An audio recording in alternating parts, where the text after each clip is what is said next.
بسم اللہ الرحمن الرحیم کہ جب ہم کہتے ہیں صراط الذین انعمت علیہم یعنی جن پر اللہ کا انعام ہوا، اس کے بارے میں دو نقطے ضروری ہے کہ میں عرض کروں۔ پہلا نقطہ، دو چیزیں مانگی گئی، صراط مستقیم اور ان کا راستہ جن پر انعام ہوا۔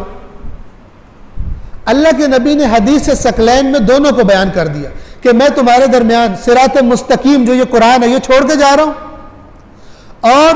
الذین انعمت علیہم میرے بعد یہ میرے اہل بیت ہے یہ چھوڑ کے جا رہا ہوں، اور جو اس دونوں کے راستے پر نہیں ہے یا المغضوب علیہم ہے یا الضالین، جس کا راستہ قرآن سے اور اہل بیت سے جدا ہے۔ یہ فارمولہ ہے۔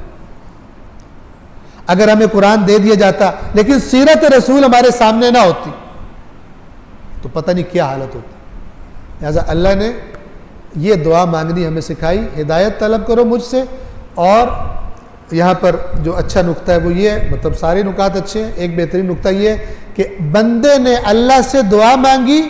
اور اللہ نے قبول کر کے فرمایا کہ تو نے ہدایت طلب کی ہے، اب یہ سورہ بقرہ سے لے کے سورہ ناس تک ساری کی ساری ہدایت،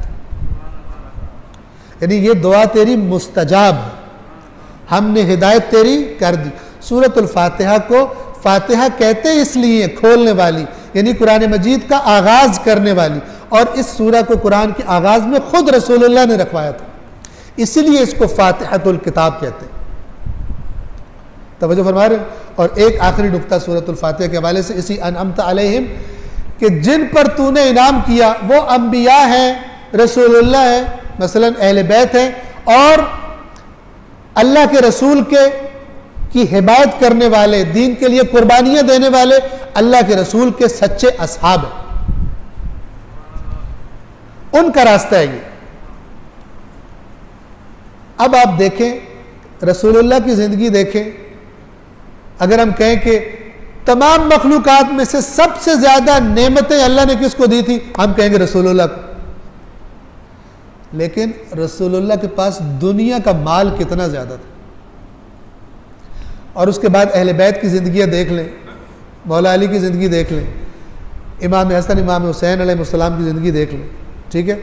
ان کی زندگی آپ دیکھ لیں۔ جو یہ سمجھتا ہے کہ نعمت سے مراد دنیا کا مال ہے، اس کو قرآن یہی سے ریجیکٹ کر دے کہ دیکھ لو جو میرے سب سے پیارے لوگ ہیں ان کی زندگیاں مالداروں والی زندگیاں ہیں یا ان کی زندگیاں فقر والی زندگیاں۔ اس کا معنی یہ نہیں ہے کہ مال ہونا ٹھیک نہیں ہے، اس کا مطلب یہ ہے کہ مال کو یہ نہ سمجھو کہ کیونکہ مال ہے پس لازمی بات ہے کہ اللہ مجھ پر خوش ہے، اس دھوکے میں مت آنا۔ ہاں، مال اگر خدا سے قریب لے کے جا رہا ہے تو بہت اچھی چیز ہے، اگر دور لے کے چلا گیا اور لے کے جا رہا ہے تو بہت خطرناک چیز ہے۔ لیکن انعمت علیہم کی لسٹ میں جو ٹاپ پر لوگ ہیں ان کے پاس مال دنیا سے ان کی تعریف نہیں کی جا سکتی کہ امام حسین علیہ السلام کے پاس اتنا سونا تھا، اتنی چاندی تھی، انعمت علیہم، اس لیے اللہ نے ان پہ نعمتیں کی ہوئی تھی، لہذا امام کے پاس سونے کے ڈھیر تھے۔ ویسے تو چاہتے پتھر کو سونا بنا دیں، لیکن زندگی ان کی، امام علی کی زندگی، امام کا کھانا پینا، زندگی کی سادگی، جناب سیدہ کی زندگی، ٹھیک ہے، ان کی جب تعریف کی جاتی ہے تو اس طرح تعریف نہیں کی جاتی کہ وہ جب نکلتے تھے تو ان کے ساتھ ان کے نوکروں نے سونے چاندی کے زیورات اٹھائے ہوتے تھے اور درہم و دینار اٹھائے ہوتے تھے، اتنے مالدار تھے، اور لوگ کہیں واہ واہ۔ دنیا دار کے لیے یہ تعریف ہو سکتی ہے، قرآن والے کے لیے یہ تعریف نہیں ہو سکتی۔